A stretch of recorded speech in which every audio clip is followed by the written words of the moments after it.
Zero.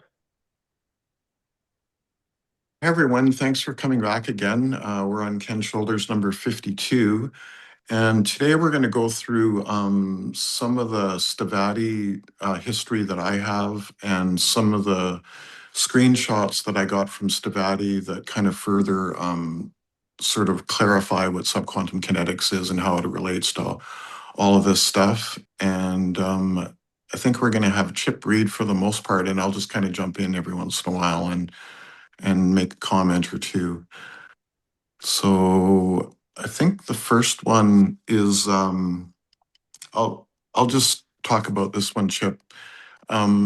So this was October 30th of 2021 when I had a Zoom call with David Wilcock and he first started talking about Stavati Aerospace and some of the things that Stavati was going to do with the hover car using anti-gravity and that type of thing, technologies that Chris had developed with Pete Peterson back in the day.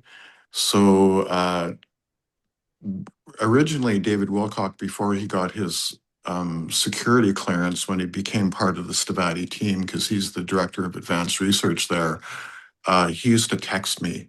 So he texted me and sent me this. And it's interesting because this was the very first Zoom call of my whole life. In fact, I didn't have Zoom in my phone. I had to call my brother and say, hey, how do I make this Zoom call work the night before this happened? And then the very next day, we did some more with Stavati, but as we go through all these slides, we'll kind of talk a little bit more about that. So what's on the next one, Brandon? And I think and then we'll get Chip to start reading. Oh, okay, so this one was after I had done, I think, the first interview with Chris Beskar, I believe, and he just sent something back to me. He texted me as well. Originally, it was Dr. Depak, the chief scientist at Stavati Aerospace, that I've had contact with after David Wilcock. And then Dr. Depak actually put me on to Chris Beskar, and then Chris started texting me. So this is just one of the texts from back in the day. I think this was probably um, maybe 3 years ago or something like that, if I remember correctly. Yeah. And so the very next day, which was October 31st of 2021, and it was Halloween, I posted the basically the theory of anti-gravity according to subquantum kinetics, because one of the things that David Wilcock had said was they knew how they had anti-gravity working, but they didn't have a theory of it. So I was like, okay, well, I know the theory because of my connection with Paul Laviolette. So I posted this on David Wilcock's forum, and if you just go to the topic of that again, I just want to show you something a little bit more, Brendan. See how it's ended up number 51, which is kind of interesting because we know that the whole story of Stavati Aerospace and Pete Peterson and Chris Beskar and all that revolved around Area 51. So it's kind of interesting. But I'll let Chip carry on here and start reading. Okay. Hi, David. I'm a speaker designer and use both magnetic force, but more importantly, electrostatic force. I sent you my study notes from PhD Paul Laviolette, who I like to call Tesla 2.0. The theory of subquantum kinetics predicts the theory of anti-gravity. As you know, Paul is known for his superwave theory. Subquantum kinetics predicts gravity has two polarities: matter attracting gravity, potential well, a matter repelling gravity, potential hill. Positively charged particles such as protons generate gravity wells. On the next page, negatively charged particles such as electrons generate gravity hills. Protons and electrons combine to form electrically neutral atoms. The gravitational polarities of the protons and electrons, for the most part, neutralize. For the most part. Interesting. Mm-hmm. But a proton's gravity well marginally exceeds the electron's gravity hill. so that electrically neutral matter produces a small residual matter attracting gravity well, generating the gravity we commonly experience pulling us to Earth. Gravity A, I think, is what that's called. And depending on the polarity and orientation of the applied electrical field, this artificially induced gravitational acceleration may be engineered either to supplement or counter that produced by the Earth's field. These are all Paul's words. I would suggest that the key to anti-gravity is called a gravity gradient. We create a gravity hole or well at the front of the spacecraft or aircraft and a gravity hill behind. Going to the next page. The front of the craft falls into the hole and the hill pushes from behind while you are in your own energy bubble. Subquantum kinetics also predicts a gravity wave, which using Paul's theory, they built two high-powered lasers at 90 degrees to each other so that they can measure amplitude and direction. 2004, the first gravity wave in history was recorded, which is Einstein's thing. Subquantum kinetics also predicts Hawking radiation, which is the superwave. I sent you an envelope about a month ago. There's also a design of mine included that will help people train to do out-of-body using sound and Russian technology. Train to do out-of-body experiences using sound and Russian technology. Interesting. This is awesome. Been waiting decades for a hover car. Yeah. So, and this one, before we read it, and Chip, the hi Dr. Sala part, you have to read that part first. It's just the way that the email's written. But I'll just explain a little bit about this. Elena Denon was actually the very first person in the whole world that got my 80 pages of handwritten notes on subquantum kinetics that refers to anti-gravity and free energy and Nikola Tesla's work, essentially. So I sent it to her about 3 days, I think, before this. And this was April 1st of 2021. This was actually before I had a direct connection with Stavati and David Wilcox. So this is like, I don't know, 6 months before, because that other thing was in October of 2021. But yeah, you can read on here, and it's kind of cool because we have to honor Michael Sala, especially because we were just talking about that, how he's not doing so great. And it's kind of interesting that we've got two basically emails from him that talks about all this stuff. So yeah, if you go with hi Dr. Sala and then go back up to the top. All right. Hi, Dr. Sala. I asked Elena Denon to share this with you and to ask her friend Thorhan Aredian if he thought the world is ready for this information. In the past, I had time technology used on me about 10 years ago. The file was too big, so she had to do it in 2 parts. I would like both of you to share this with everyone. It is not my writing, but the personal notes on these technologies that prove everything is real. What do you think? Have a great day, Ed. Okay, response. Thank you, Ed. Your notes are helpful in a better understanding of Paula Violet's work on electrogravitics and explanation of Brown's theories. Aloha, Michael. The truth is like a lion. You don't have to defend it. Let it loose. It will defend itself. So yeah, so when he sent me that, because I wasn't sure what to do with all this stuff, right? And so after getting this back from Dr. Sala, then I decided to start sending it other places, and it's been sent to a couple hundred places in the world in the last 4 years, basically. And I think you guys, for the most part, have seen the handwritten notes, but luckily somebody in our group here is helping me to digitize it so that the rest of the world can read it, because my handwriting's horrible. Yeah, so yeah, and Elena's Thorhan is Elena's basic extraterrestrial contact with the Galactic Confederation of Worlds. He is a fleet commander, or was a fleet commander. I think he's got a higher designation now. But yeah, so there is sort of this connection back to the extraterrestrials wanting us to know about all this stuff, essentially, I guess is what I'm trying to say. Yeah. Yeah, Thoran's family is amazing. He has a younger brother named Jenhan, who's a terraformer, and Hmm. his younger sister, Saya, who consciously controls through crystals the power plant on, I guess it's Maya, one of the home worlds of the Pleiadians. But yeah, exactly. Yeah. Yeah.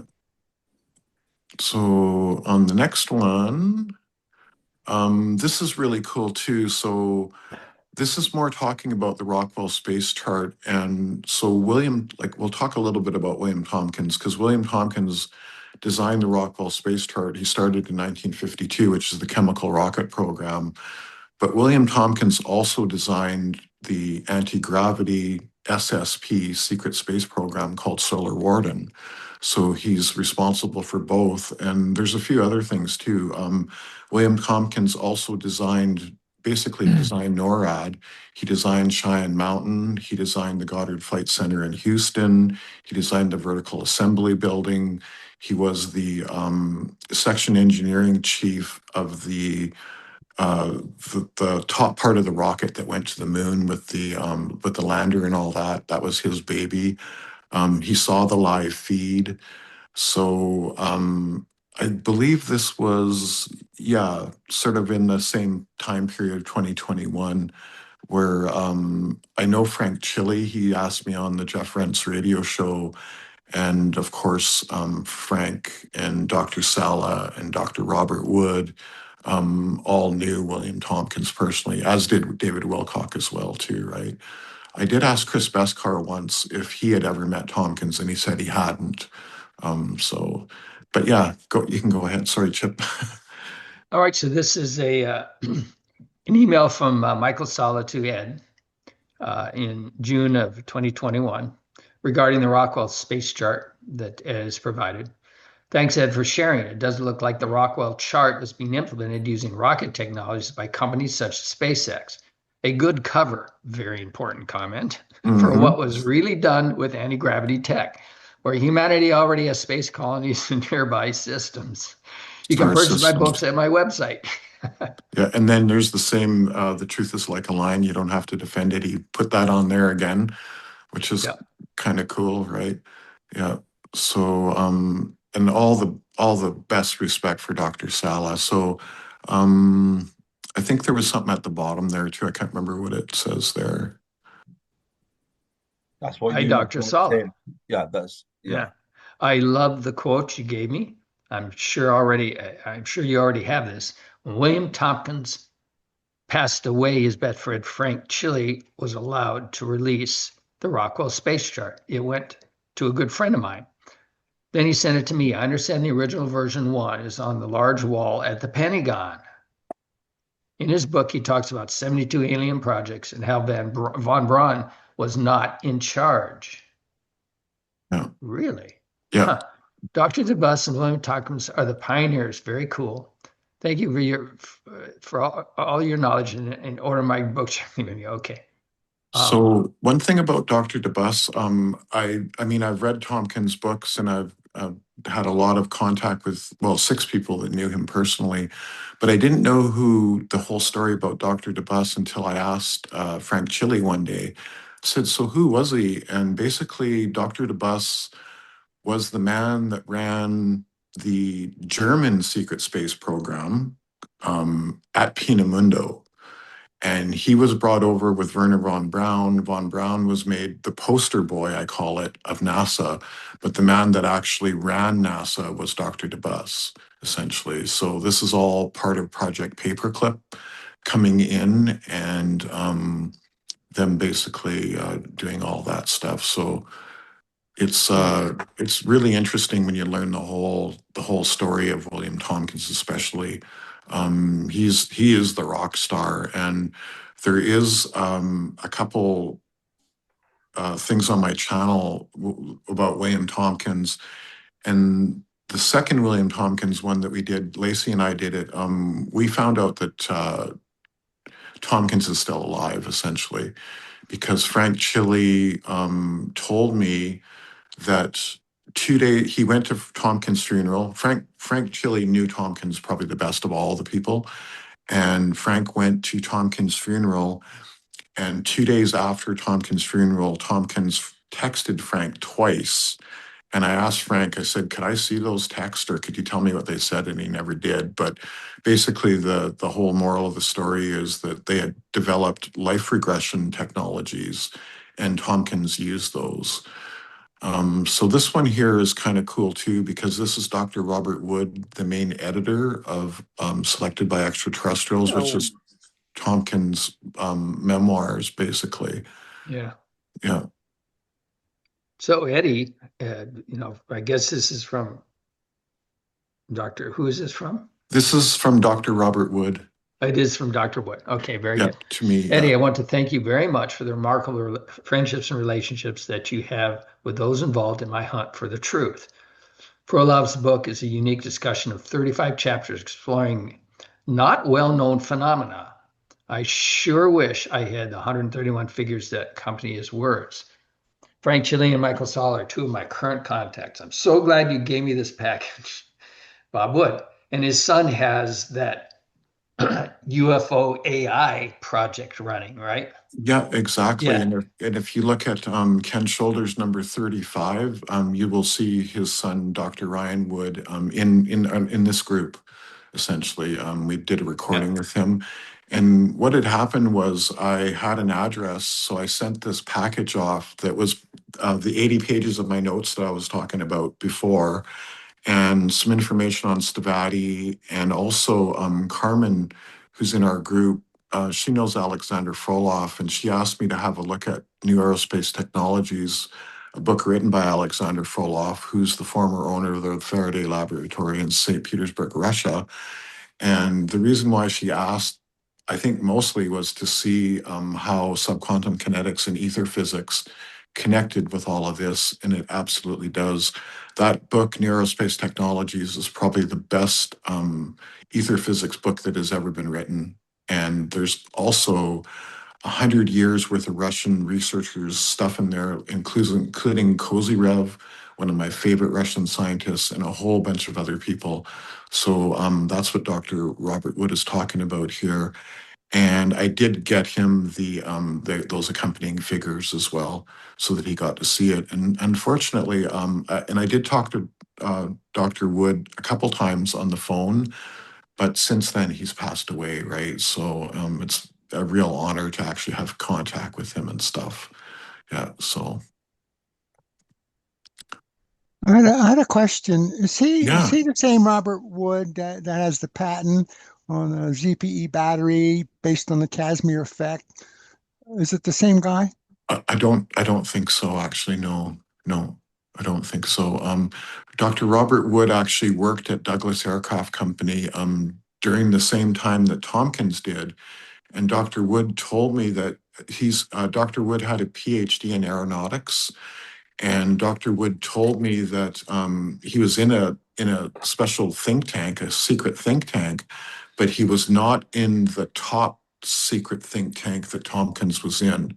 And it was only in, I think, 2015 when Tompkins came out, started talking about stuff, that they realized that they had worked at the same place. And then Dr. Wood was asked to be the main editor of his books. Dr. Sala is the associate editor, but now that Dr. Wood has passed away, I think Dr. Sala was going to take over, because there's supposed to be 4 volumes. There's 3 volumes now, and there's one more book to be put out there. But now that Dr. Sala is, not doing so well, I'm not sure who's taking over, but I know that there are a couple other associate editors as well. So that will all come out at some point, basically. But if you really want to learn about the secret space program and what really happened, you need to learn about William Tompkins, because he's the man that designed all of it, essentially. Yeah. And when was he born? Ed, do we know? Yes, William Tompkins. 1920 something, I believe. And Yeah. the whole story of William Tompkins is really interesting, because there were German spies coming out of Germany, and they were meeting with James Forrestal, who was the Secretary of the Navy, and they were meeting with William Tompkins, and they were meeting with another guy named Admiral Rico Botto. And those three guys basically, that was the beginning of the secret space program, essentially. And it was William Tompkins who was still a teenager when he actually started all of this with these guys, essentially. So the whole, yeah, if you learn the story of William Tompkins, you're going to learn about the history of, what happened with all of this stuff, essentially. It's I think all those guys ended up in MJ-12 too later on. well, I know that James Forrestal was MJ3, and Frank Chili told me this. Basically, he wanted to disclose things, and MJ12 did not want to. So they put him in a psychiatric ward in a hospital, I think on the 10th or 11th floor or something. And then at one point, they actually threw him out a plate glass window. And Frank Chili told me, he said, Ed, I actually saw the real, like the actual crime report photos. And he said, where James Forrestal landed, there's no way he could have landed there had he just fallen out the window. So he was literally thrown out the window, basically. They killed him because he wanted to disclose things, essentially, right? Yeah, same Yeah. thing with Kennedy. Yeah. Yeah, yeah, Do we want to exactly. read? Do we want to read this here? Yep. Yeah. All right. So then we're last time we were talking a little bit about subquantum kinetics and etheron. And one thing that I've said to Chris Beskar, there's even a little short on my channel. I said that I think that an etheron, a charge cluster, and ball lightning are all one and the same. They're just fractals of each other. And Chris agreed with me. So that was kind of cool. So this is the actual definition right from Paul Laviolette of an etheron, and that's the etheron is the main building block of our universe, essentially, that creates the Turing wave. So that's why I wanted to have this included in here. Yeah, and this is important just as a follow-on for what we were talking about last week and trying to understand the scalability between subatomic particles like quarks and etherons. And in my own mind, I'm still a little confused. So anyway, March 2nd, 2024, an etheron, subatomic particles and photons, which make up our physical universe, are themselves modulations of the ether substrate, i.e. wave patterns made up of etheron concentrations and vortical etheric fluxes within particle cores that give them the property of spin. Very important. So is that classical spin, Ed? The little interlude here. Is it Um, actual? Yeah, sort of. I mean, you could look at it as that. Etherons, you can't see etherons. You don't need to know what their structure is. You can postulate they exist. So Yes. Okay. and Hold on. vortical motion is class. I think it's classical. Yes, it sounds like it. And yeah, it's angular velocity and momentum, angular acceleration too. yeah, All right. So and It's it's an open system, so it's not closed system. It's an open system. yes. yeah. And so it is quite important. And I would probably have to say that what's really important too is it's spin and counterspin. So we're going to go back to Pavel Asmira's theories that are right on the money, essentially saying that. But yeah, this is kind of important.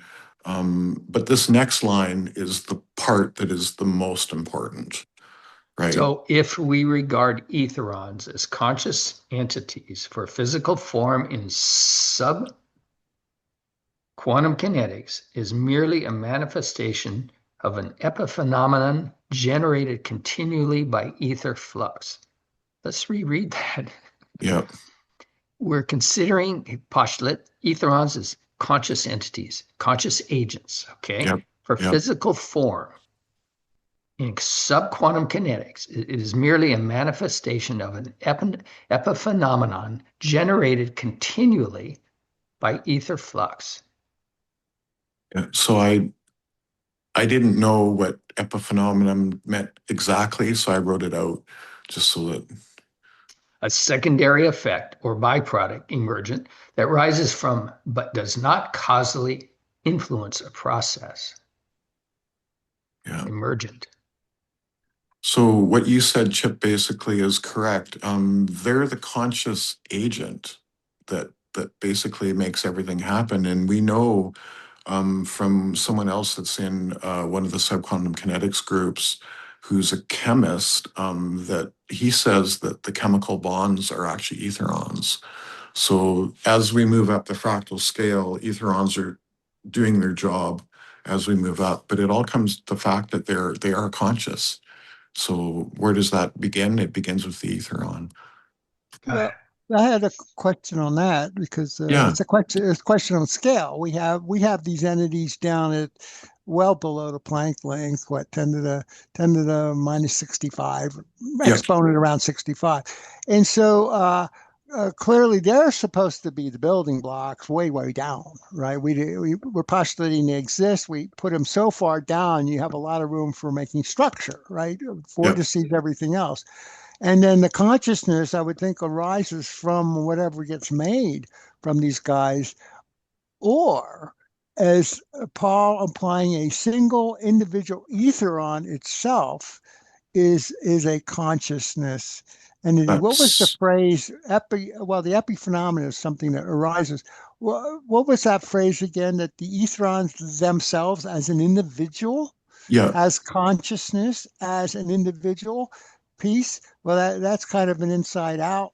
Well, you see the question. The questions we postulated this thing super small. It's understandable. Okay, we have building blocks, and our consciousness can assemble stuff yeah, using the ether, right? The yeah, ether, and then you get vortices and all that stuff. And so you yeah, have structure, and consciousness is now creating the structure, and consciousness maybe. And so to say that entity itself has consciousness, that appears to be well, oxymoron. It's hard to say what yeah, it appears to be s- a contradiction because what we do, we're postulating structure all the way down.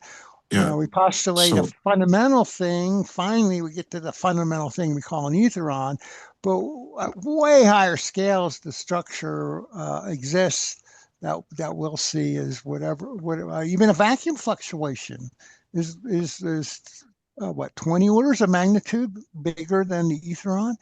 yeah, And so yeah, so you see, you can kind of see what I'm drilling on a contradiction to say yeah, that entity itself has consciousness. It's kind so of an inside out. You see where so I'm going with that yeah, question, and right? I think that this next thing here is what describes it. So at the at that level, the etherons themselves are actually what create the Turing wave. So the Turing wave is actually the main building block of our universe, but it takes about 100 billion etherons to create this Turing wave. And interestingly enough, it takes about the same number of electrons to create a charge cluster from Ken shoulders, right?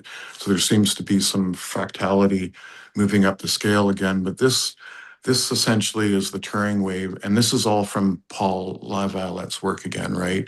Moray, you asked me the other day about, I guess some of this is from me, but it's also from Stabati, because you're going to see in the next few slides that everything that I talk about here correlates to stuff that they had sent me back in 2021 with David Wilcock and Chris Beskar. So yeah, Chip, you can go ahead and read this. Okay.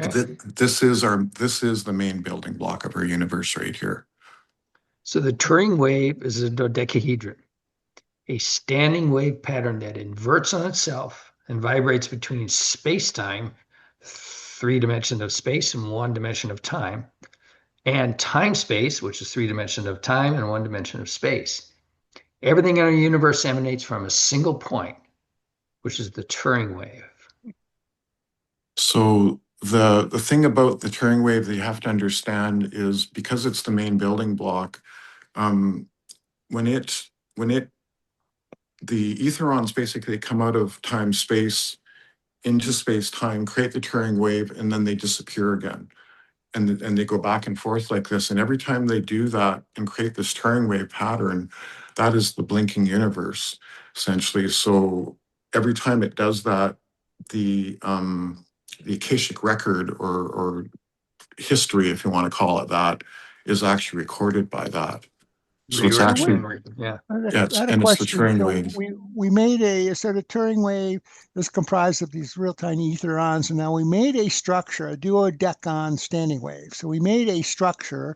Obviously, at the source was the etherons as the point particles in the fluid of the ether, and then the Turing waves is now a structure there. Yeah. The question is, approximately what order of magnitude is this duodectron Well, that's this is described here? 10 to the minus 65th. Basically, it's down at that level, Well, the essentially, So 10 right? to this, minus 65 was the individual etheron. Yeah, Now we have a duodecron made of a Turing wave, which is a collection of etherons. So yeah. that implies it's something larger. But yeah, it is a little bit larger, but it's a standing wave pattern, right? So it's like cymatics. It is a cymatic pattern, essentially, is what it is, right? That's exactly what the that makes dodecahedron sense. standing Well, Yeah. pattern is.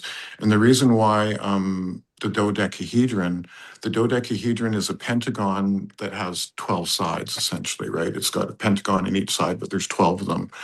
And we know, especially from Elena Denon, that source is actually at the 13th density, and it takes 12. The 12th density is basically how the Turing wave is created, essentially, right? I don't know if I explained that correctly, but Well, that's this, fine. I mean, if we're making a model, we're making a model, and it yeah. has the ether, a traditional ether model of a fluid, and that's where you have waves in a fluid. Everything else.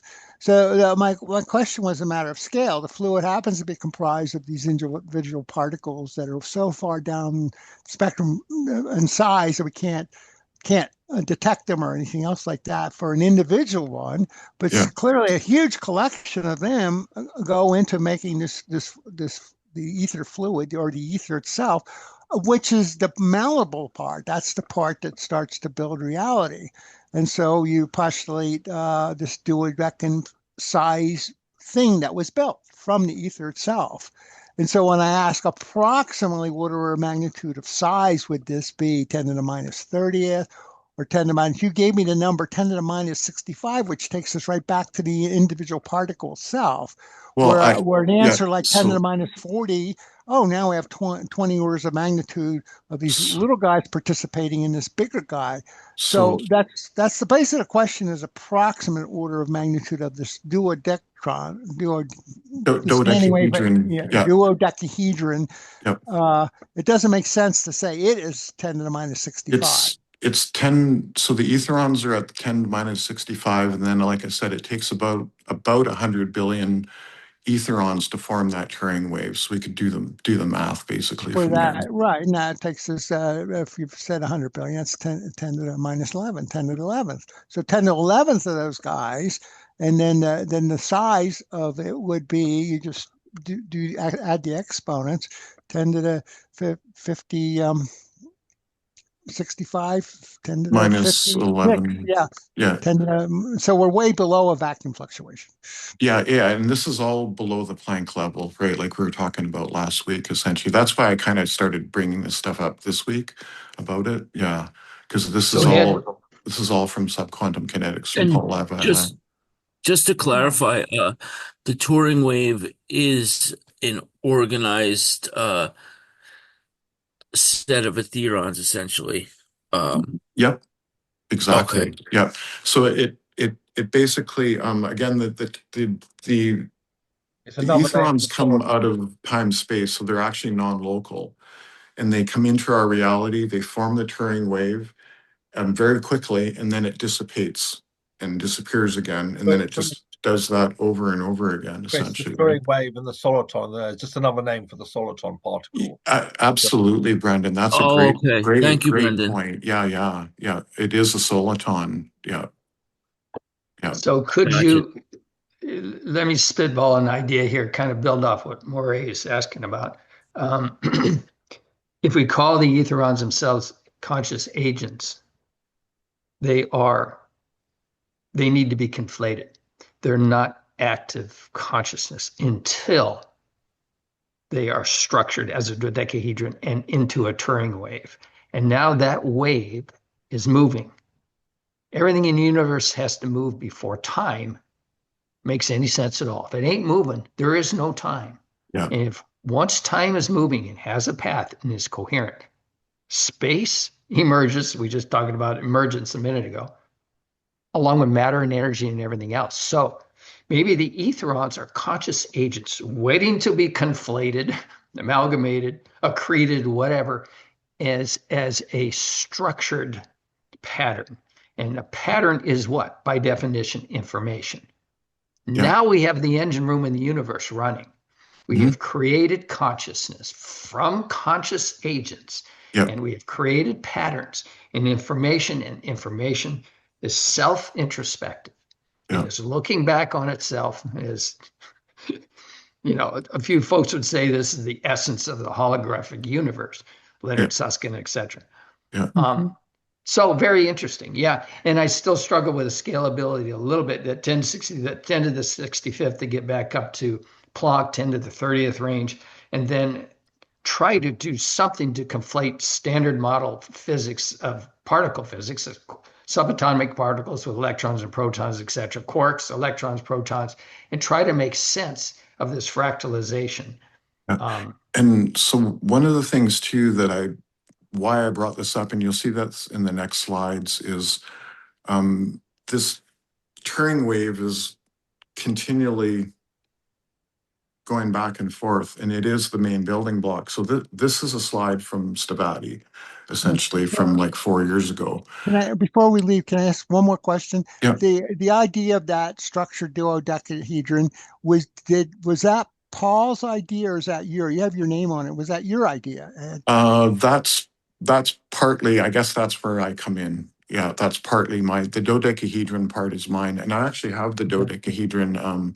Maybe I'll grab it in a second here. I've got it in the other room there to show you guys. So all the more reason the scale of all this, it's your invention, your idea. So you get to say what the scale is. Congratulations. Thanks, But this is a favorite with Dan. Yeah, all right, all right. Just so we know it's not Paul's, it's yours. Good. Yeah. Good job, But Eddie. the dodecahedron is a favorite with Dan Winter as well, and understanding recursive implosion and the whole helicity engine room he talks about. Yeah, this all does basically relate back to all of that. It's just that I don't know that like even Bob Grenier or Dan Winter know about the Turing wave at that level, below the Planck level, because most people cut it off at the Planck level. Oh, right. Paul clearly says, no, there's much, much more going on below. But what's really important, the concept here you guys have to understand is that these Turing waves all pulse exactly.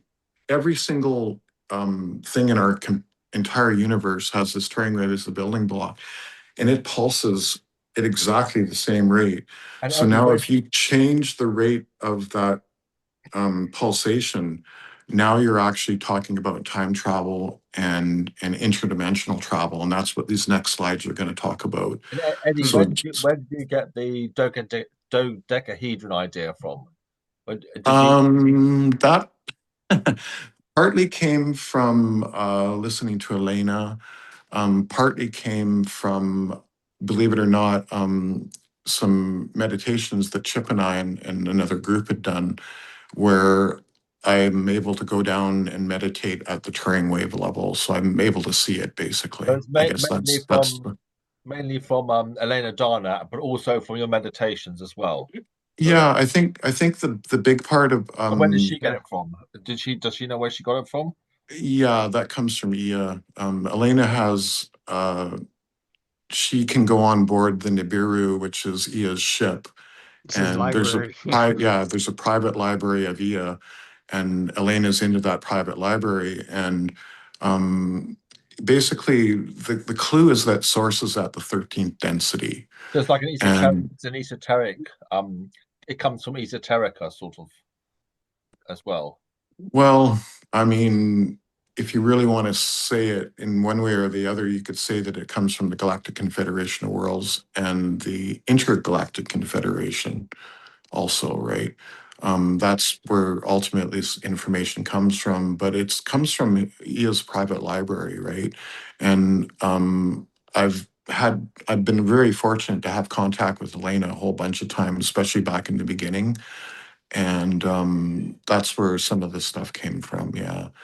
So the next ones here, like that one we were just showing, talks about the main building blocks. See, all of space and time is the eminence of the single geometric form. Well, um, when I got these slides from Stavati, like, more than 4 years ago, I think that was part of the puzzle to put all this stuff together essentially as well too, right? And you'll see here that it's really the key to teleportation and time travel and everything in this next one. So what else have we got here? So, and here it is right here, right? So space-time to time-space, or space to counter space, right? So again, having seen this stuff, more than 4 years ago with David Wilcock and Chris Beskar, I just, kind of put two and two together essentially. It is the turning inside out and becoming a particle in time space. So remember how we were saying that in time space, there's 3 dimensions of time and there's just one of the particle. Well, this is the really important part, because that particle now has 3 dimensions of time. In other words, you can go anywhere you want in the whole universe, essentially, is what it comes down to. But it's in the non-local side, because you always have to understand that time space is the non-local side of things, right? It's the backside of the Turing wave, essentially, where these etherons come from. Yeah, let me ask a question on the structure. So we have this 6-dimensional 3 and 3 going on, and Chris, I know Chip likes this structure. The question for you, Eddie, is these ideas. What was your source of these ideas? Again, Elena and Stavati, basically, David Wilcock and Chris Beskar. These slides right here are from them, like 4.5 years ago, right? Yeah. So they had this 3 and 3 model. Yeah, they would have got it from someone else as well, maybe. So is it from Elena? Did Elena channel this? It's the same question. It's kind of like Chip has this model. He likes this model, but he says it came from outside, right, Chip? It wasn't your idea. You got it. And now they have the same model in at least in the abstract. And my question is, what was the source of their inspiration for this model? Because I know about Dewey Larson completely independently in the 50s coming up with the same type of model. Yeah, including the non-local idea on the other side. These things are far away here, connected there. And you know what, Maury? It's a kind of an interesting question, because it all actually really stems from the man that mentored Chris Beskar well at Area 51, and that was Pete Peterson, the guy that you know. So there's a lot of classified stuff that you don't know about Pete Peterson that I can. He came up with it. That was he may have got it from somewhere else as well. He may have got it from a bit like Elena, I could see it channeled from all these contactees. If this is a common model, and we're way and if it's further dimensionality. If it's close to the truth, then it has ancient roots. It's very ancient. If it's if the source knows about it, then it's very ancient roots, So right. Yeah, so that's a good point. And I was just trying to say who was the ultimate channel that came forth. Chip can say where he read it, right? Yeah. Right, yes. Chip, you can say it wasn't you didn't invent the idea, and I knew it was familiar with Dewey Larson. So what I'm trying to say is it independent? The channeling source is a different person than let's say what Chip's channeling source, or a different entity, or whatever we're going to say. So I'm just drilling to the root of the idea. Something else that you may not know about your friend Moray, Pete Peterson, is that, and I asked Chris Beskar this and he couldn't confirm it, but it did come from David Wilcock. Pete Peterson was the grandson of Nikola Tesla's lab assistant. I don't know if you knew that, but that's where some of the knowledge comes from as well. Pete, he was known as Mr. Miracle. at Area 51. He's also known as to be the smartest man ever to be there, and he mentored Chris Beskar along with Kelly Johnson, the head of Lockheed Skunk Works. Kelly mentored Chris Beskar as well. And, you know, Kelly found Area 51 and had the facility built to test the U-2 spy plane, and then eventually the SR-71, right? So it all kind of stems from that relationship. And the whole story of Stavati Aerospace is that David Wilcock had a longtime insider at Area 51 for about a decade, and his name was Pete Peterson. And it just so happens that at the same time, Pete Peterson was mentoring Chris Beskar. So Pete had done some stuff with DARPA to do with the Terminator, and he built the brain for a Terminator, and he had kind of a guilt on his conscience about that. So one day he decided to introduce David Wilcock to Chris Beskar, and over the course of about, I think it was about 12 years, they become really good friends.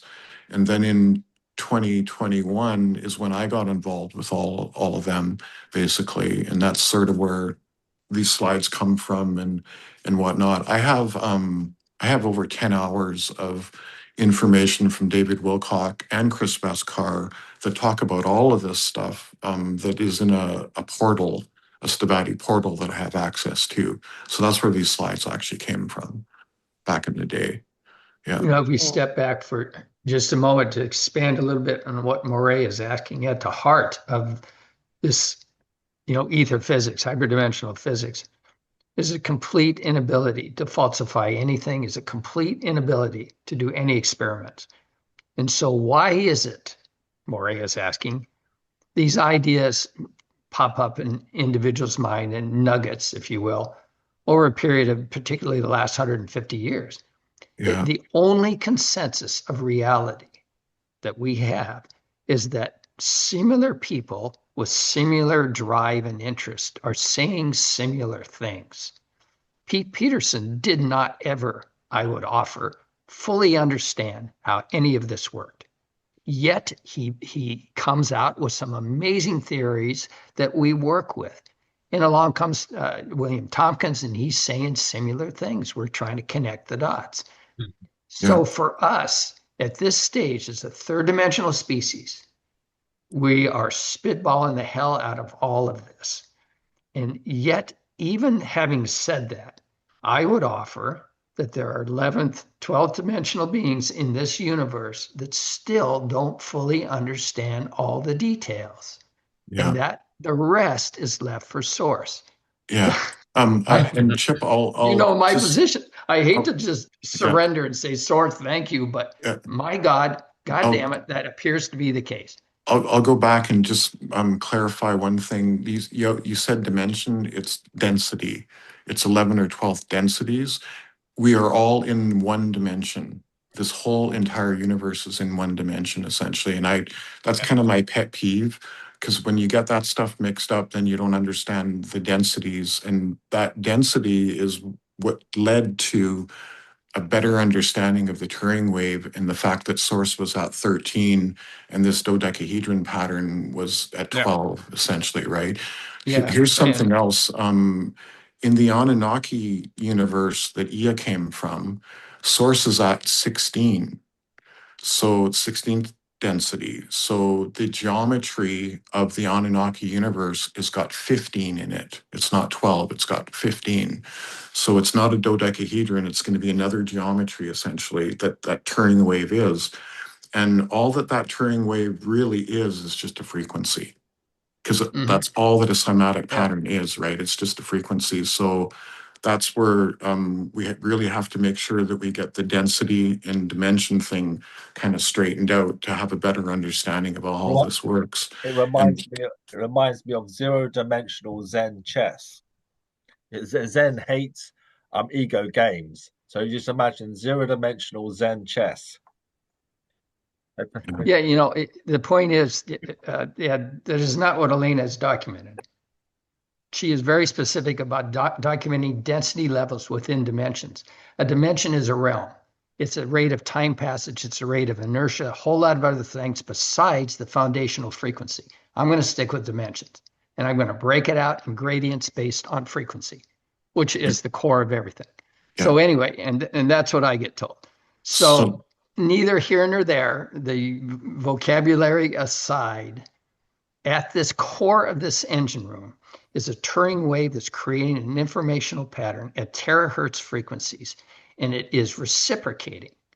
Yeah. Negative, positive, minus, plus, however you want to put it. Yeah. And the agents, the compositing particles, the amalgamated particles are etherons. Now, what I would like to do is and this is over the next 6 months, obviously, is poke around and see what Paul LaViolette is written in his books. I'm very interested in his instincts and his intentions, because he too was spitballing. Nobody's ever known this for sure, unless an ET materializes behind me and starts waving his big old long finger and telling us how things really are. We're in that mode where we need to build a consensus of reality based on our intuition. Yeah, collective That consciousness. is not necessarily good science, Yeah. I'm fully aware of that. So, and I think part of the reason why, again, because they had to, it goes back to the Philadelphia experiment and Montauk as well, too, because to understand how that works, you have to go back to this essentially, right? So this turning This is the inside engine out. room. Yeah, Yeah, this is the engine room for time travel and everything else. Yeah, so the thing that's kind of important too is to understand that the Turing wave is oscillating back and forth, but at 90 degrees to that, orthogonally, you also have this ether flux coming in, and this is where everything comes from as well. So Dan Winter is correct in saying that it's implosive, it's implosion and explosion, or it's inverting on itself. I like to say, Centripetal. yeah, Implosive compression. Yeah, exactly. So it is probably four-wave mixing at the end of the day, when you fully look at it, essentially. Yeah, and I think what is the next one here? Because I think it talks about, yeah. See, this is the important part right here. Atoms and molecules are constantly turning inside out, and that is this thing inverting on itself. So if you were to look at it, you would see it sort of go into itself and then come back out as a dodecahedron, and then go back into itself and come back out as a dodecahedron. When it goes into itself, it's basically in the non-local side, or the time-space side, essentially, right? Yeah.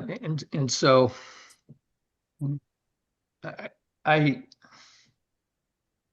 me personally, there's some pushback on visualizing space-time and time-space as 3-1 and 1-3.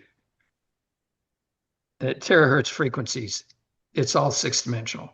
I do not understand the details of how we break out matter and energy in space from an underlying conscious substrate of time, which is also sentient. By the Let's way, not forget that. terahertz is kind of slow. It's not. It's still under light. Yeah, it's not could even be vibrating out higher. fast. Has anyone I mean, said it goes all the way up. Chip, So Richard Feynman would look at this slide and say, why is it the atoms and molecules are constantly turning inside out? What's driving that? And then you say, okay, it's a Turing wave. Yeah. Well, what is stimulating a Turing wave into activity when time could just as easily be dead quiet? Nothing's going on. I think it's the etherons again. They're the conscious agent. So, Chip, and so is that a source-driven mechanism? absolutely. Source is stimulating the agents, the etherons. Absolutely. They form into a wave. Whatever creates the self-organization, like what's driving that organization, you know? Yes. And that organization is Chip, informational. Have you said that consciousness is time and consciousness are the same thing? Time. Yes. No, I would conflate them, because until you look at something, until time has a path, which means somebody applied their consciousness to it, it's not doing a damn thing. It's not moving. Nothing is happening. Space is still. And so I The think the answer, bizarreness is we have always looked at it ass backwards, I think. All right. We always put space at the bottom and time is just a number. It's actually ass backwards. Yeah. See, time is the foundation for it. And when it's ready to do something through a stimulation of some kind, and oh, how does that work? Conflates gravity into the mix. Gravity and acceleration and consciousness literally are all the same thing. I got told that also, Maury.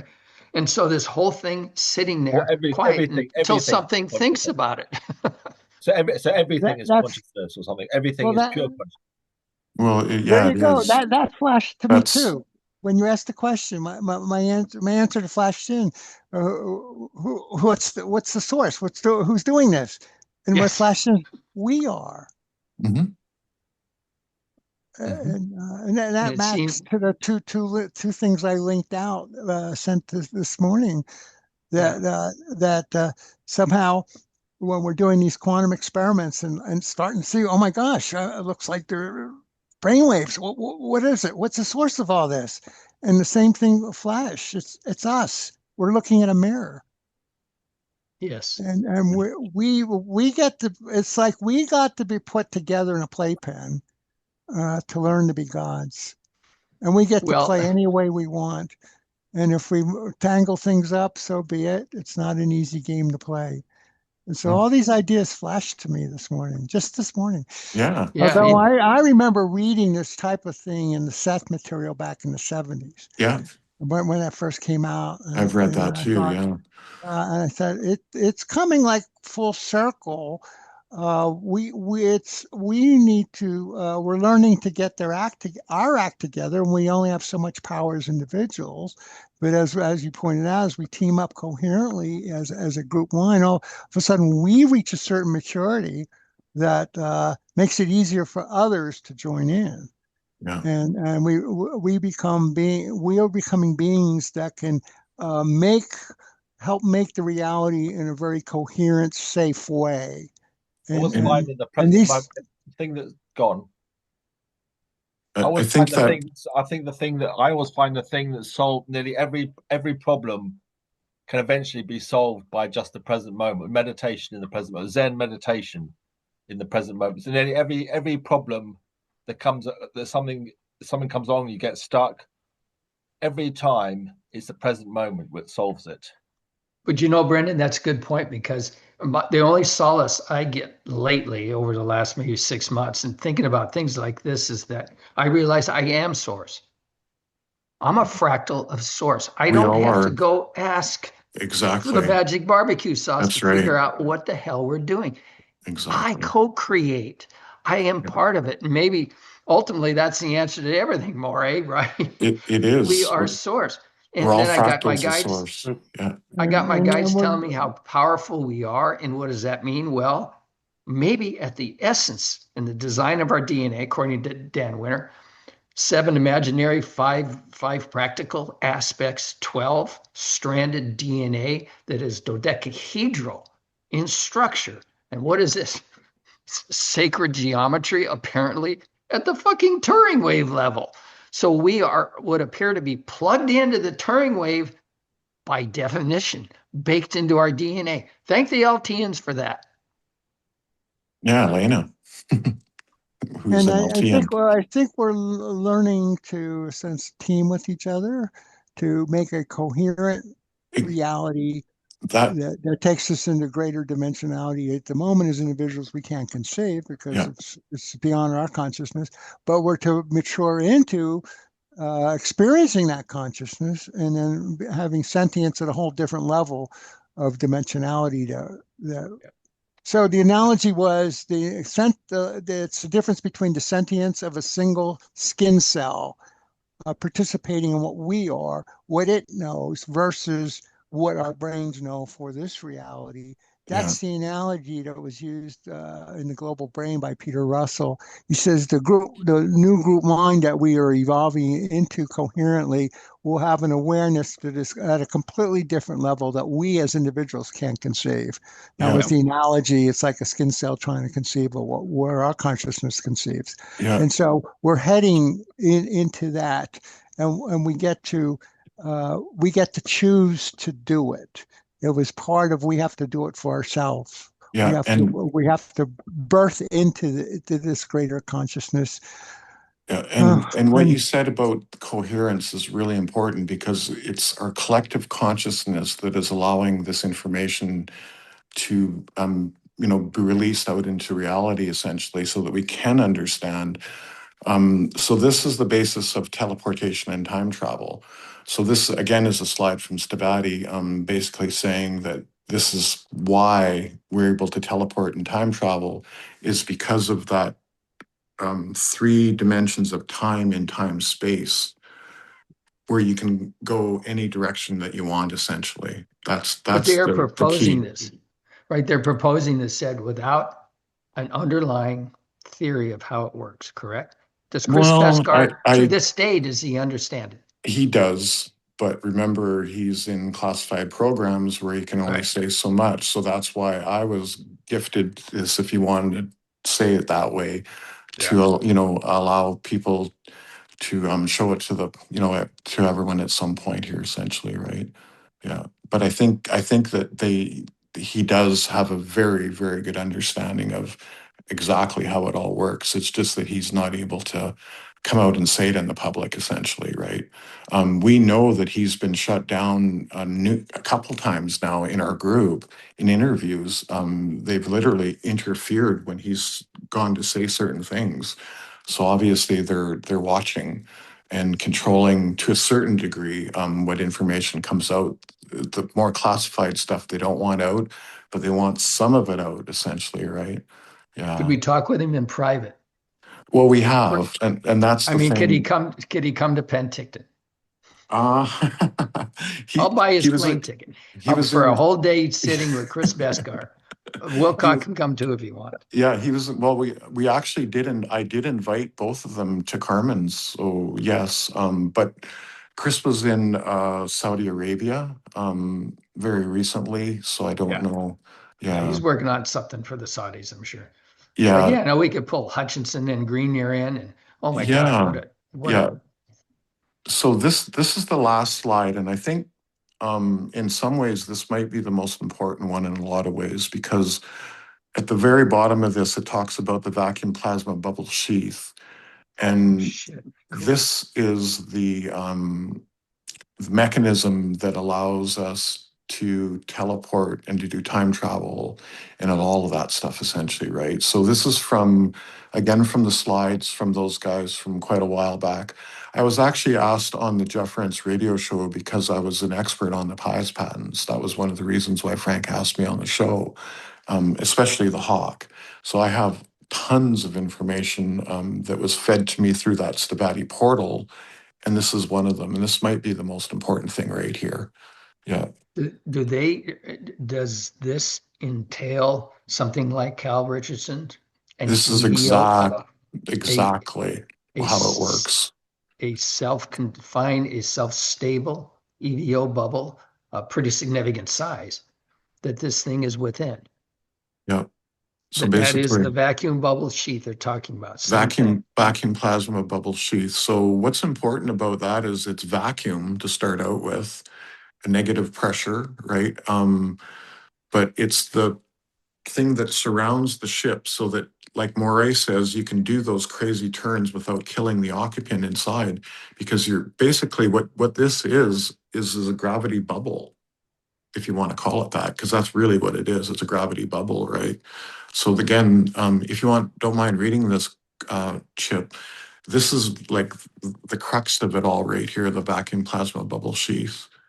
All right. So the Navy anti-gravity craft, quote, it is possible to envision a hybrid aerospace undersea craft, a HAWC, HAUC, which, due to the physical mechanisms enabled with the inertial mass reduction device, anti-gravity, can function as a submersible craft capable of extreme underwater speeds and I will say, enhanced sorry, just to interrupt, I will say 400 knots underwater. and enhanced stealth capabilities. The patent continues. All right. Next bullet, the hybrid craft would move with great ease through the air, space, water mediums by being enclosed in a vacuum plasma bubble sheath. And Yeah. Ken Shoulders is turning over in his grave. Caught his attention. All right. Yeah, and again, we don't know the whole story about Ken Shoulders and Chris Beskar and how far Ken knew. I know that this comes from Pete Peterson and Chris Beskar, but I don't know how involved Ken Shoulders was. But I think he was very involved with it. It's just that it was in classified realms, right? So we only know about what he did in non-classified realms and stuff that he brought out. And we're very, very fortunate that Ken Shoulders basically foiled the patent office by releasing his book.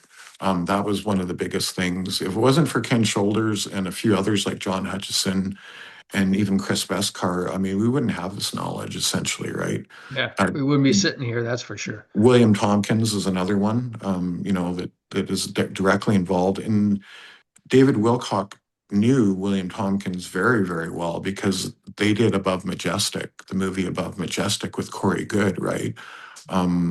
So there's a whole connection back to all of that stuff. But I think it's just the fact that this is their way of letting it into the public domain without crossing too many lines, I guess. Yeah. But we're very fortunate to have the connection to both those guys, or all three of them, Pete Peterson, well, four of them with Ken Shoulders, David Wilcock, and Chris Beskar, right? And yeah, it all stems from that. Yeah, and another question. I do know the Cal Richardson bubble was initiated with a magnet motor. Call Oh, it Carmen's Mueller motor or whatever. okay. It created a shearing force, obviously, and then it torqued the vacuum. Probably counter rotating shearing forces Yeah. that stimulate the vacuum. What creates the EVO stability and concentration and shape around the Volkswagen, I do not understand. And same thing with the walk. The walk is using microwave radio transmission frequency, microwaves, stimulate the shit out of the plasma within the double hull and creating, as Moray points out, stimulating the shit out of heavy isotopes and everything else that are shear the vacuum, torque it, whatever. And now you're going to get a scalar field develop, which is also gravity, which is Yeah. also conscious, blah, blah, blah. We see the block diagram a million times. But what the secret for the walk is to stabilize the vacuum bubble, just like Cal Richardson's Volkswagen. Now, Cal Richardson navigated with his consciousness. It does not say in anything that I've seen, that's why I want the blueprints, it does not say how he stabilized the shape of the bubble around the Volkswagen. It was a pink frothy, supposedly, classic, we've heard this before. Pink froth means the vacuum is all torqued up, jazzed up. And so here is apparently something similar. We've created EVO structure, EVO driven potentum around this vehicle. And that potentum is what's stimulating the Z field, the vacuum field for additional energy and gravity. And we can polarize gravity. If we can create gravity, we sure as hell can create anti-gravity. And so we can shape it. Yeah, Starships do it all the time. It's a piece of cake. It's in Paul's definition that we just read through. That was the theory of anti-gravity that I basically gave to Stavati back in the day, right? From Paul's work, essentially, right? Yeah. But do you think, because you said early on at the outset of the slide deck that Beskar never had a working theory of anti-gravity? Well, and so okay. I think he's probably crossed that bridge by now, I would hope. I'm sure that they always knew, but again, it was classified, so they couldn't talk about it. So that was kind of where I came in to the mix and said, well, hey, I happen to know this theory. And the thing about it too is that Paul Laviolette was actually asked into classified programs back in the day. And had he accepted, we wouldn't be sitting here talking about subquantum kinetics because it would have been all classified. So he's another rock star, again, with Ken Shoulders, basically saying, no, I'm not gonna go into that realm, but I'm gonna provide as much information as I can to the public so that at some point this theory of anti-gravity can come out of it, essentially. But whether I'm sure that they knew the theory of anti-gravity. It's just that they couldn't talk about it. Because when David Wilcock used to text me before, and that's how I got that Zoom call link. But when he became the director of advanced technology at Stavati, on October 14th of 2020, David Wilcock and Chris Beskar were at a Trump hotel and had a meeting. I don't know if it was directly with Trump, but it was with all his guys. And then that's when all this stuff started to sort of come out, essentially. They took possession of the Niagara Falls prototype facility October 30th of 2020, when Trump was still president, but there was a clause in there that they had to wait a year. And exactly 1 year later, on October 30th of 2021, is when I had the Zoom call with David Wilcock, and it all started to become revealed and whatnot. And we started bringing it out to the public, essentially, right? So, So now yeah, if we conflate that a little bit with Bob Lazar's stuff, and I'm going to take his word I'm going to take it at glass half full. He talked about breaking down the craft, the sport craft. There was a gravity A field and a gravity B field. The Muscovy antimatter reactor would amplify, would create a huge amount of electricity. I don't exactly know how that works, but in an anti-gravity reaction, you're going to create a whole lot of electricity and you stimulate that shit out of the vacuum. Gigawatts of power to drive the gravity amplifiers. All of that is understood, but he also talked about the gravity B wave, which yeah, is two parts to it. Gravity A is what we experience. Gravity B is what? That that was projected out of a field around the Moscovium. Moscovium is naturally a gravity so, creating material. So the gravity B wave gets amplified and thrown around the ship. Well, what the hell so is gravity B? So one thing I can say, and this is in, I guess, private conversations with Chris, maybe on camera as well too. There, he has 4 different ways to fly the hover car. So basically, what I'm trying to say, he has 4 different theories or 4 different ways of doing anti-gravity, and the Bob Lazar way is probably like the fourth way. I know that using magnetohydrodynamics and the Lorentz force is how he's going to fly it. That's the original one. The other way is counter-rotating torsional fields, like the Nazi flying bell. That's another way. Um, the other one I can sort of speculate on, but I can't really be fully sure. But Chris and I have had these conversations before, off camera, a little bit on camera too, a little bit. And there are some shorts on my channel that talk about some of that stuff as well, too, right? One interesting thing about it is that I don't have contact with Bob Lazar, but I do have contact with Bob Lazar's manager that runs his business. And she actually had Bob watch a bunch of the Chris Beskar stuff because, of Really? course, well, yeah, because Chris Yeah. was at Area 51 as well, too, right? So Yeah. I kind of put those guys together, and yeah, so that's interesting. So yeah, they're all kind of watching, and yeah, it's just really cool to have the to be connected with Stavati in such a way that we've actually got some of the theories coming out, essentially, right? Because again, it's classified stuff. They don't really want it talked about. And both Chris Beskar and David Wilcock have security clearances. They cannot talk about this stuff in the public realm, right? So someone has to do it. So that's what this group is all about, right? This is subquantum kinetics, and it predicts anti-gravity, as we read at the very beginning of that. And the really crazy thing about that is when I posted that, the very next day after the Zoom call with David Wilcock, it ended up number 51, which is really, kind of crazy when you think about it, the connection back to People, Area 51 and stuff, right? yeah, people are And watching. Yeah.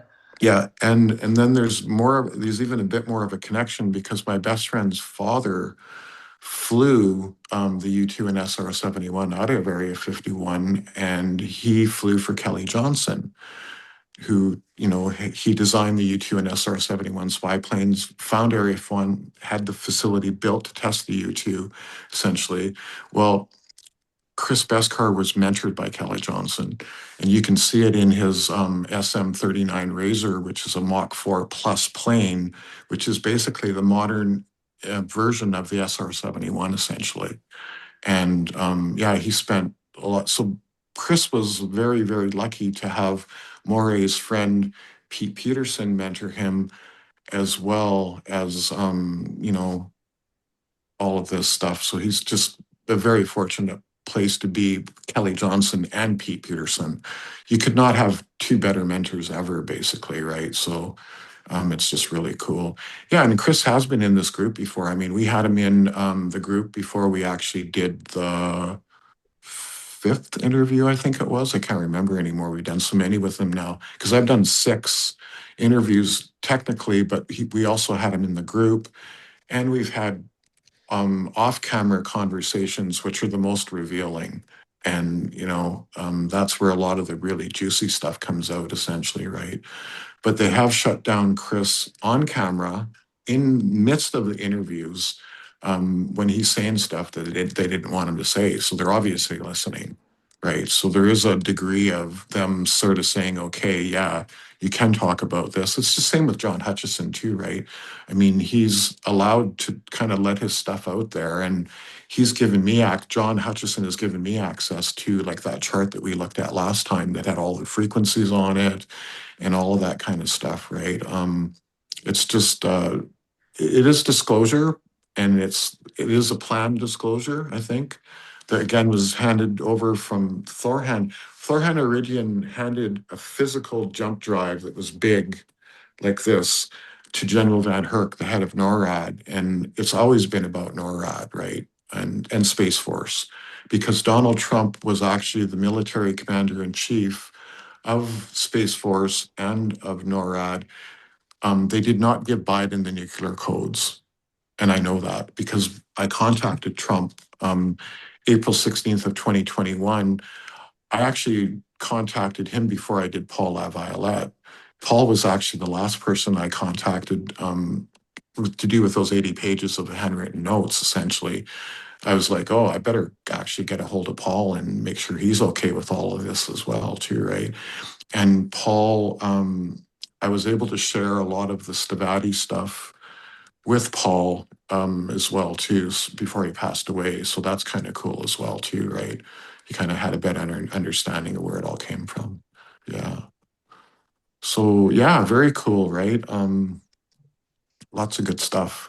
But it does come down to the Turing wave being the main building block and the single most important thing, I think, of what we're talking about today, other than the vacuum plasma bubble sheath. There's a huge clue there. That's a really big one, right? Yeah. Well, that's your large scale structures, the essence of your flying saucer propulsion. Yeah. That's out there everywhere. As far as they're concerned, we're supposed to learn to use it, but we have to be mature enough. And so they're drawing a line. You're not really to be having this right now because you guys still aren't mature enough. You haven't linked up. But get your consciousness together. You can join the rest of us where the other beings all have it. Yeah, Right. So exactly. it's a Yeah. large macroscopic object, and we'll give you a clue here. Hutchison can tweak some stuff and start to warp space time a bit, but it's out of control. We're not doing it in targeting something, and then you realize, oh my gosh, they have weapons that do target things, and so we realize, gee, uh, we're not ready if we're going to go after weapons, working this technology, because it does the human race no good to make weapons. Yeah. Right? If we're going to join the others, we can't be a space cowboy, right? Just shooting things up. So And that's why where we're at, man. Yeah, and we're on probation kind of with the Galactic Confederation of Worlds at this point. So when that probation period is over is when full disclosure will occur, and including extraterrestrial contact. Mhm. You're not going to maybe see blue Octarians at first, but you are going to see people that look like us that aren't from here, is Maybe what it Chip comes will down just to. maybe Chip will just take off his mask. There you go. Maybe we'll all take our masks off. Surprise! Exactly, right? But I think it's our collective consciousness in groups like this, but all as an overall whole, that allows this stuff to happen too, right?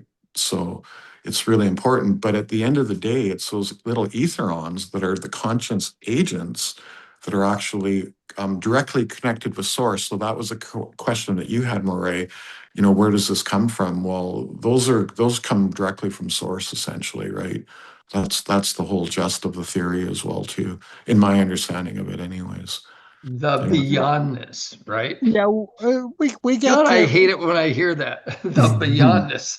yeah, Yeah. we get to manipulate. This is what the PK is all about. We get to manipulate the Turing coherence of Turing wave stuff. It's to make stuff out of the vacuum, cohere pockets of energy, Yeah. and we do it mentally. As individuals, maybe we can bend some spoons by rubbing them, and things Yeah. like that. As Yeah. groups, we can start to do more, and we're supposed to learn to handle it. That's the lesson here. We're Yeah. supposed to mature It's to where we're handling this properly, and then as we do, we get to join the others who already are there. And one thing that Elena has said that always stuck with me was, well, two things. First, the compact fusion reactor that comes out of the PIES patents. On my Trump charts, that's due to be released in 2030. And so that's like a really important part right there, right? That compact fusion reactor. And Elena has also said that, our again, it might not be a blue-skinned Arcturian, but 2030 is supposedly when we're going to have contact with extraterrestrials in the public realm, because we've had it for a long time. I mean, the whole selected by extraterrestrials, William Tompkins, he had multiple secretaries, but really two secretaries that he basically said, yeah, they weren't from here. And they used telepathy to put thoughts in my head, basically, that helped me create the NASA, the Rockwell space chart, all of NASA, and including the secret space program known as Solar Warden, right? So it goes back to these characters. And one thing I do remember Frank Chile saying is that they thought that Tompkins' mother wasn't from here. So Tompkins would be what would be considered a high content extraterrestrial, if you want to call it that, because of his mother not being from here, essentially. Apparently, she was Palladian, and that's something that Frank Chile had told me. Yeah, So, makes yeah, which sense. would then explain the source of all these ideas that we're basically tapped into these greater consciousness entities, yep, and we get receiving our information, and that's why we get a fire hose of information. It's yep, coming through us, yep, yeah, exactly. It's coming through us. and Yep. and so The you that's had the that's just part envoys on of top of our that. Yeah, yeah, Well, our that's what, evolution, and I guess that's the disclosure. Open up, it your is. minds are and connected, and open up to the information, yeah, and and you won't be allowed to use it recklessly. yeah, exactly. Yeah. And And so it's easy to just close now because it's essentially not believed by those who aren't ready to hear it. So it well, will yeah, just that's right. ignore. But the information is being shared, and we see. That's why I ask questions on the source of the information to see the independence of, well, it came through somebody, and if that's somebody like Pete Peterson just channeling away and just tapped in, so be it. Then we know, okay, Chip has directly received, right? Chip, you directly Yeah. receive revelation on these Well, ideas, and parts others of our likewise. entire group. Yeah. Mhm. So it's kind of fun to see, well, are we repeating what somebody else said, or are we just having the revelation directly? And maybe this revelating capability is definitely increasing across the human race, which Absolutely. is a good sign that we are progressing to mutual telepathy, including contact with higher beings that will definitely help guide our mature evolution to handle stuff safely, because Yeah, if we're going to manifest with our minds, we don't want to manifest dangerous things. yeah, exactly. So there's Yeah. there is we're being guided like a good parent Oh, about definitely. So child. probably far more so than any other species in the galaxy because they know of our manifestation capability. That's Yeah, what scared and the shit out of Anu, the king of the Anunnaki Empire. And he started all his dark shit with Enlil and flooding the whole goddamn planet and everything else. They were afraid of us, pure and simple. Yeah, we got the 43 strands. Ha! Yeah. yeah, In your face. yeah, We're sitting there trash talking in arrogance to the rest of the audience who are rolling their eyes. Oh my gosh, we ever going to train these guys? if people want more sort of information on especially the extraterrestrial side of things, I would highly suggest reading Elena's book, The Cedars, and her other books. She's, yeah, I did have a bunch of contact with her originally, including what you saw, that email. She was the very, very first person to get Paul's work, essentially talking about anti-gravity and electrogravitics along with Dr. Sala like 3 or 4 days later, right? So Mhm. yeah, Yeah, it's she was not contradicted. Her physics is not good. She doesn't explain it well. She makes an effort at it and talks to Ea and Thoran and a whole bunch of them.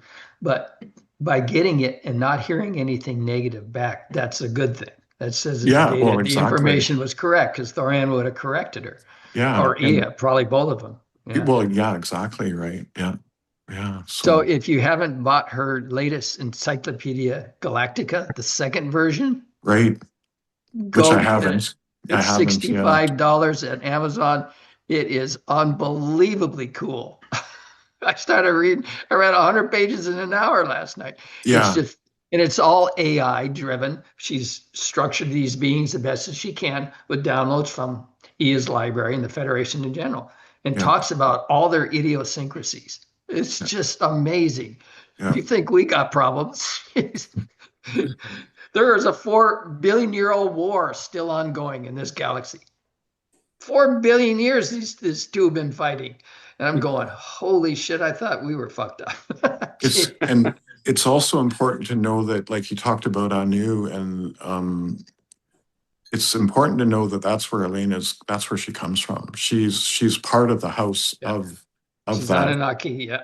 She is Anunnaki 1,000% exactly. So she was also with Ea when Adam was created on board the Nibiru in a biolaboratory called Eden. She was It was with. on Nibiru. I did not know that. I thought it It, was on this planet, but in a no, bubble of some kind. But yeah, it was on board his ship, and that ship is parked in Jupiter's it's back atmosphere. in Jupiter's orbit now. Yeah. Yeah, exactly right. So It's as big as our moon. My God, the thing is huge. yeah, Um, Yeah, and no, amazing stories. And I don't think it's any accident that the Anunnaki Empire moved itself to 8 light years away. They're headquartered around Sirius B, mhm, which, the brightest star in the sky for us. You can't miss that thing. It's a flamethrower. And they parked themselves after ruling what? At 3/4 of this galaxy at one point. The Psychar come along. They work out some kind of a deal so they don't kill each other. And that's when all the bad stuff happened with Enlil. But they moved the headquarters of their empire to Sirius B, which is just our next door neighbors. yeah, I don't think that's an accident. yeah, exactly. Cool.